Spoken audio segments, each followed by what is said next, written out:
Having lost my parents in an accident and raised in a foster home, I struggled to find meaning in life or a reason to persevere. One day, a letter from my supposedly deceased mother arrived. Moreover, it was addressed to the home where I lived with my parents. This shouldn't be possible, but maybe. After days of turmoil, I decided to go to the address on the letter. However, standing before the home full of memories, I suddenly felt frightened. So I decided to peek from the backyard. When I cautiously looked in, I saw a middle-aged couple living there. I focused harder, observing them. If they were strangers, I thought I'd sneak away. But the next moment, I doubted my eyes. Wait, Dad? Mom? Faced with this unexpected turn, I was rooted to the spot. My name is Kate. I entered a child welfare institution at age 10 and graduated from it 2 years ago. Now, I juggle several part-time jobs and live alone in an affordable apartment in the city. My parents died in a traffic accident when I was 10. During a summer vacation, they were caught in a pile-up on the highway. I was also in the car, sitting in the back seat, which miraculously saved me. But my parents, seated in the front, died on impact with a truck ahead during the pile-up. That day was my birthday, and we were returning from a leisure pool I had longed to visit. I was dozing off, tired, when suddenly it felt like a cannon had been fired at my back. The next moment, I couldn't move. Losing track of time, I desperately called for my parents. But there was no response, and I lost consciousness, waking up later in a hospital bed. Realizing I was awake, nurses scurried around, and soon, police officers and doctors came rushing in. All the while, I kept wondering when my parents would arrive. I asked the nurses repeatedly, "Where are my mom and dad?" But only got vague answers. The 10-year-old me thought, they must be hospitalized somewhere else. However, a few days later, I understood what those vague answers meant. A woman who claimed to be my mother's sister came and told me that my parents' injuries were fatal and there was no hope of survival. Moreover, she explained simply that she couldn't take me in as she had her own family. Overwhelmed, I couldn't grasp the situation immediately. However, my mother's sister made things clear enough for my confused self to understand.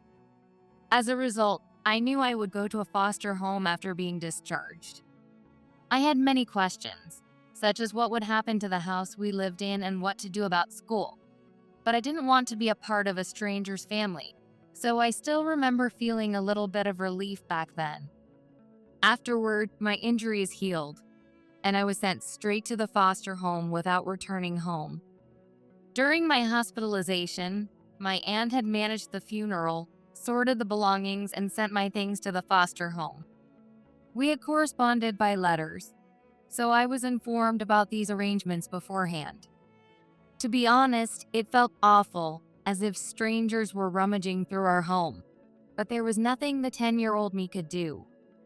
Moreover, I never imagined I wouldn't return home. I wanted to know why, but didn't know whom to ask or how to express it. Everything moved forward without my input, and I just went along with the flow, feeling left behind in an unknown world. Even after entering the foster home, I received a few letters a year from my aunt, always with the same message. Are you doing okay? Any troubles? Initially, I responded, but soon there was nothing left to write. Gradually, I stopped replying to the letters. I had never met my mother's sister before my parents' death, so she felt like a stranger. Being worried by a stranger meant nothing to me, and exchanging letters felt like a hassle. Perhaps sensing my feelings, the letters from my aunt dwindled over the years. By the time I graduated from the foster home, I had nearly forgotten about the letters as we grew apart. I always felt left behind in an unknown world, spending my days in the foster home.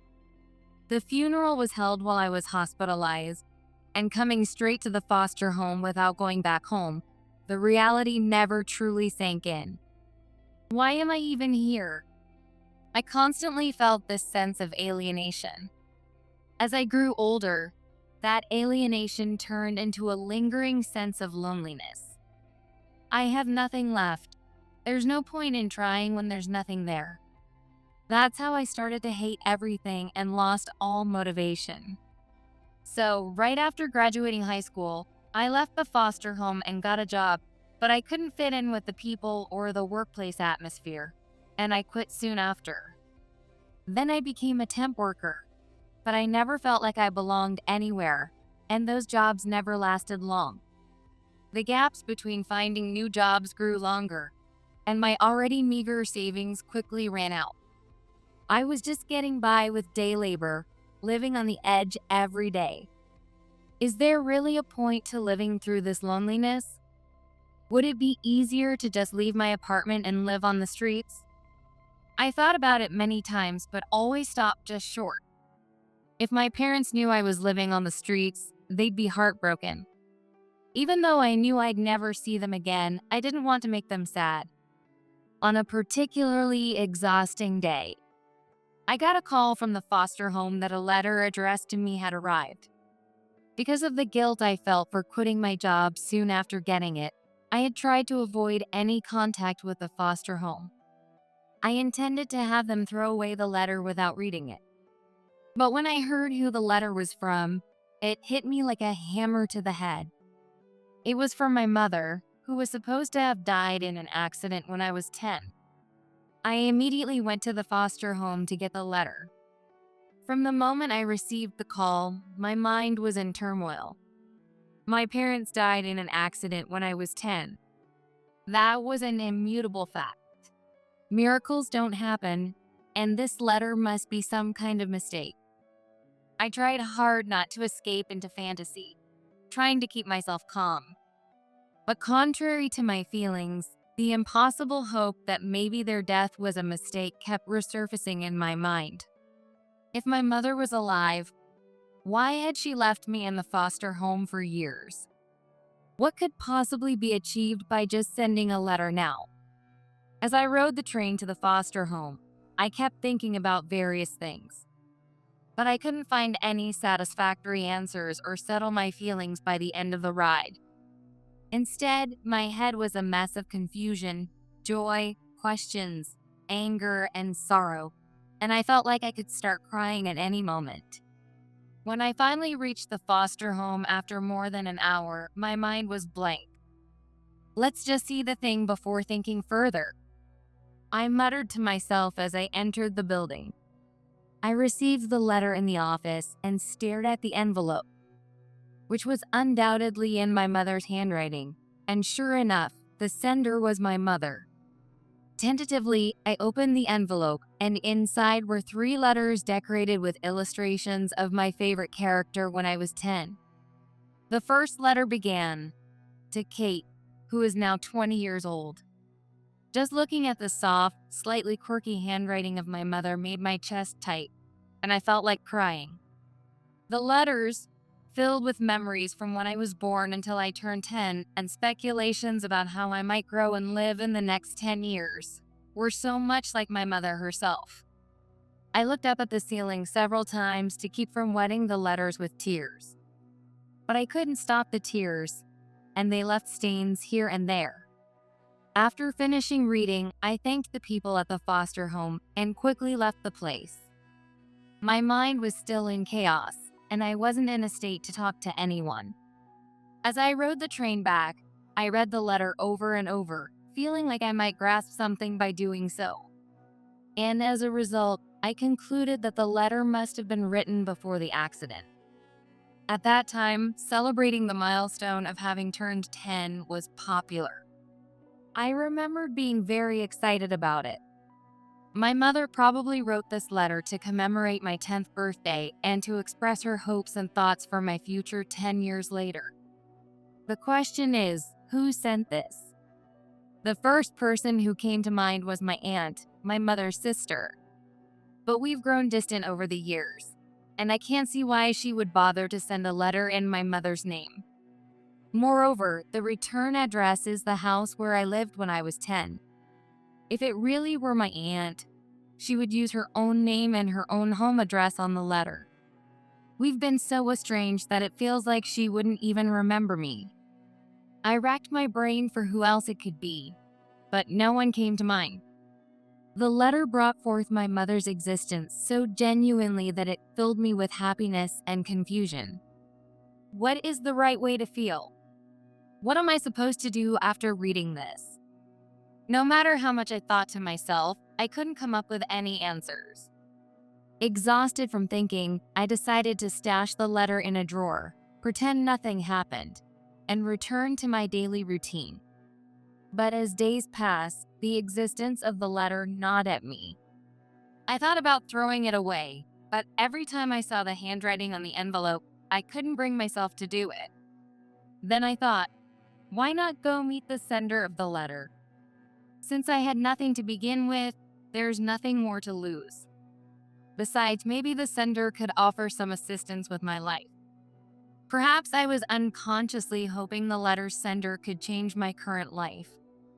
On the train to the old address, I absent-mindedly watched the landscape, which was nothing like I remembered. Areas that were once empty lots or woods now had large shopping centers and many houses. The station I got off at had a completed bus rotary and even a trendy cafe. Is this also a world foreign to me? I wondered as I trudged towards the address on the letter. But a few minutes later, as I turned a corner, I caught my breath at the sight before me. It was a residential area almost unchanged from my memories, from 10 years ago. The scene momentarily pulled me from a gray, colorless world back to the vivid world of a decade ago. This was undoubtedly the town I lived in, and our family home was just ahead. Before I knew it, I found myself running towards it. I was filled with a strange sense of security, like a schoolchild returning home or a child who had been lost for too long. At the end of my frantic run was my beloved home, just as I remembered. The letter must have indeed been sent from there. However, once I reached the front of the house, I couldn't muster the courage to ring the doorbell. The fear of the unknown outweighed my desire to discover the truth, holding me back. After pondering what to do, I decided to sneak around to the backyard first. Despite feeling somewhat uncomfortable about my sneaky behavior, I quietly peeked into the yard. There, I saw a middle-aged couple, seemingly preparing for sunbathing on the balcony. The man appeared to be in a wheelchair. I continued to watch to confirm if they were acquaintances. Amid their gentle voices, their faces briefly turned in my direction. The moment I saw their faces, I inadvertently exclaimed, "What? Dad, Mom? You're kidding!" Overwhelmed by surprise, I stood frozen as the man in the wheelchair noticed me. Kate. Is that you, Kate? He murmured my name and suddenly started crying out loud. Meanwhile, I was so shocked by the turn of events that I couldn't move. Then, sensing something was amiss, the woman in the house hurried out to the balcony. She ran straight to the wheelchair and spoke to the man. Through his sobs, he pointed at me and said something to the woman. She looked at me intently, then suddenly smiled and said, "You're Kate, right? I have something I'd like to talk to you about. Would you come inside?" Although I was still trying to grasp the situation, I had many questions of my own. I nodded silently and was formally led through the front door into the living room. The woman introduced herself as Sarah, and the man in the wheelchair was indeed my father, James. They were now married and living in this house as a couple. Sarah explained that after the accident, my father was in a coma, teetering between life and death. I was supposed to have been explained this as a 10-year-old, but I had no memory of it. When I told Sarah this, she asked, "How were you told?" I relayed that my mother's sister had told me it was a hopeless situation with no chance of survival. But thinking back, I seem to remember being told only my mother had died. If so, why was my father considered dead? With Sarah's help, I spent hours reconciling my memories with the truth. Eventually, I realized I had made a huge mistake. As a 10-year-old unable to understand that my father was in a coma, I felt a unilateral rejection when he didn't come to see me. I guess Dad is mad because I insisted on going to the leisure pool. That's why Mom died, after all. This was how I felt at age 10, believing that my father hated me. And somehow, that memory morphed into both my parents dying in the accident. It's just my guess, but maybe it was less painful for the young Kate to think they both died, rather than feeling hated by your father.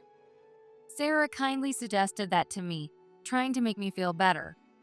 But honestly, I felt terribly sorry towards my father. But at the same time, questions arose. It was terrifying to ask, but I would regret it forever if I didn't. So I took a deep breath and asked Sarah, why didn't my father come to pick me up? After pondering for a moment, she glanced at my father. He nodded silently, and taking that as a cue, Sarah started explaining the situation back then. James regained consciousness more than half a year after the accident. Half a year. That coincided with the time I was discharged from the hospital. It was a miracle he woke up, but it took him several more months to comprehend his situation. It wasn't a surprise as he woke up, feeling like he had just slept one night, only to find out half a year had passed. Moreover, my father was left with severe after effects, including memory and speech impairments and physical disabilities. The doctors had told him it was impossible for him to return to his previous life. My mother's sister, having heard his recovery was hopeless, proceeded with the plans for me to enter foster care. When I woke up, I had lost everything. I painfully realized the importance and the length of the time I had missed. My father's eyes welled up with tears as he said that. According to Sarah, after being discharged, my father was immediately admitted to the disability care facility where Sarah worked. There were times he wanted to see you, but couldn't express it because he couldn't find the words. At the same time, he came to terms with your mother's death. James was so depressed that he even had to be admitted to a psychiatric hospital. My father, too, had been searching for a reason to live amidst his despair, just like me. Hearing this, I felt incredibly relieved. My father had not hated or forgotten me. On the contrary, he cared about me so much that it made him mentally ill. Feeling this, a warm sensation began to dissolve the cold loneliness that had taken residence in my heart. According to Sarah, even after returning from the psychiatric ward, my father's emotions remained unstable. He refused rehabilitation, wouldn't eat, and couldn't communicate his thoughts, often lashing out at the staff or throwing things. Gradually, the staff's approach to him became more administrative. Among the staff who treated him like a delicate matter, Sarah was the one who faced him without a frown. Sarah used handmade cards and whiteboards to understand what my father wanted to communicate. Furthermore, she would massage him daily to prevent his muscles from stiffening and made time to visit him for conversation practice. My father said to Sarah, "I see my late wife in you.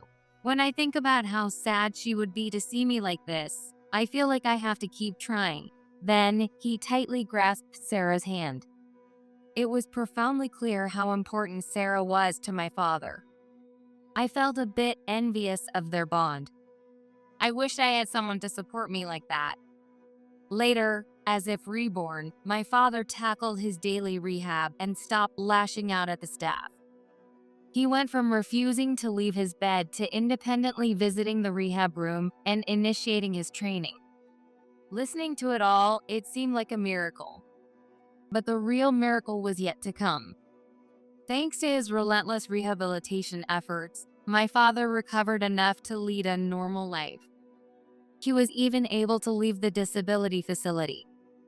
The doctors were amazed. They said they'd never seen such a recovery. My father said that with a hint of pride. Beside him, Sarah smiled happily.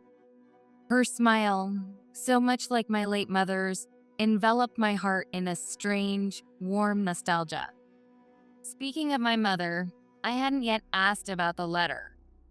I pulled it out of my bag and asked who had sent it. My father suddenly looked down and fell silent. Seeing his discomfort, Sarah explained instead.